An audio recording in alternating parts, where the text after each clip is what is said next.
Holland के दारुल हुकूमत Amsterdam में एक रोबोट ने फीता काटकर दुनिया के सबसे पहले 3D प्रिंटर से छापे गए स्टील के पुल का इफ्तिताह कर दिया।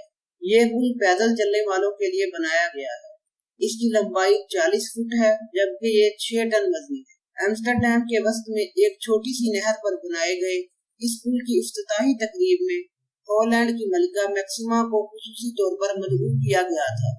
पुल का इफ्तिताह करने के लिए मलिका मैक्सिमा ने बटन दबाकर एक रोबोट के बाजू यानी रोबोटिक आर्म को मुतहर्रिक किया, जिसने 2 कैंचियों की मदद से फीता काटकर पुल को आवाम के लिए खोल दिया।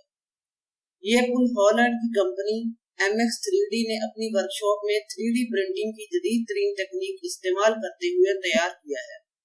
इस नई टेक्नोलॉजी से 3D प्रिंटिंग में फौलाद जैसे सख्त मादों के साथ साथ वेल्डिंग करने वाले रोबोट्स भी इस्तेमाल किए जाते हैं।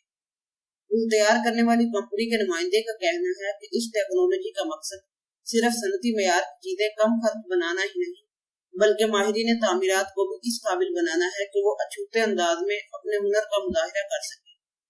फिलहाल ये पुल एम्स्टरडैम में रहने वालों के लिए तफरीह का नया मुकाम बना हुआ है, लेकिन बहुत जल्द इंपीरियल कॉलेज लंदन की जानिब से यहाँ पर कई तरह के असासिये यानी सेंसर नस्ब कर दिए जाएंगे, ताकि अवामी इस्तेमाल के नतीजे में इसके अंदरूनी कैफियत पर पड़ने वाले असरात का भी मुशाहिदा किया जाता रहे।